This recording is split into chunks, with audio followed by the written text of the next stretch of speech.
पहली बार फरवरी 1936 में एक अखबार स्ट्रिप में छपनी शुरू होने वाली श्रृंखला थी, दी फैंटम।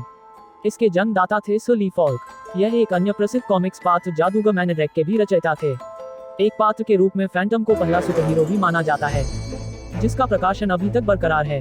भारत में यह श्रृंखला पहली बार 1964 में शुरू हुई, जब इंद्रजाल कॉमिक्स का प्रकाशन शुरू हुआ।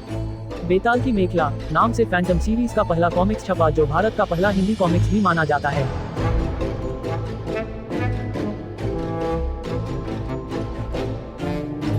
Christopher's father was the ship boy in a ship of Columbus when he was in the voyage of America. बाद उन्होंने खुद के ही एक शिप ले लिया और वह उसके कैप्टन बने। उन्हीं को कुछ और ही मंजूर था। क्रिस्टोफर उस वक्त शिप में एक शिप बॉय काम कर रहा था। फिक्शनल अफ्रीकी कंट्री बेंगला के यात्रा के दौरान सिंह ब्रदरहुड के समुद्री लुटेरों ने शिप पर अटैक कर देते हैं। उन लोगों के बीच काफी लड़ाई हो जाती है और इसी वक्त वो सब कुछ घटित हो जाती है, जिसने क्रिस्टोफर की पूरी जिंदगी ही बदल दी।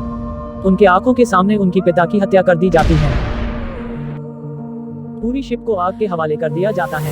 इसी बीच एक बड़े धमाके के साथ पूरी शिप ब्लास्ट हो जाती है। पूरा का पूरा जीवन मौत के आगोश में चला जाता है। नियति के आगे चाहे कोई कितना भी बड़ा क्यों ना हो, आखिर झुकना ही पड़ता है। कोई टूट जाता है और कोई संभल जाता है। ऐसी ही संभले हुए किसी युवक की कहानी है द फैंटम। राख से उठे दो हाथ और नम आंखों ने अपनी पूरी दुनिया को डूबते हुए देखा। क्रिस्टोफर किसी तरह डूबते लहरों के बीच दिल में और बाहर उठ रहे तूफान से जूझते हुए बेंगला तट पर अर्धमरी हालत में पहुंच जाता है। कुछ फ्रेंडली पिग्मीज उसकी देखभाल करते हैं। मित्रवत पिग्मीज द्वारा बचाया गया उसे न्याय के एक प्राचीन देवता की एक अजीब गुफा में ले जाया जाता है। ठीक होने के बाद समुद्री तट पर चलते चलते उसे पायरेट की लाश दिख जाती है। एक बार फिर आंखें नम हो जाती हैं। यह उसी पायरेट की लाश थी जिसने उनके पिता की हत्या की थी।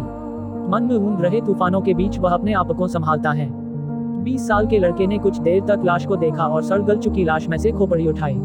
एक हाथ में खोपड़ी और दूसरे हाथ हवा में उठाते हुए कसम खाता है कि अब वह अपनी बची हुई जिंदगी बुराइयों के खिलाफ लड़ने में लगा देगा। मेरे पुत्र और उनके पुत्र इस कार्य का पालन करेंगे और इसी राह में चलेंगे।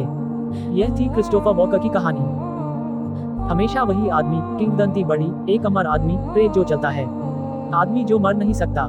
आज 21वां बुराई करने वालों के विरुद्ध वह अकेले काम करता है। The Phantom.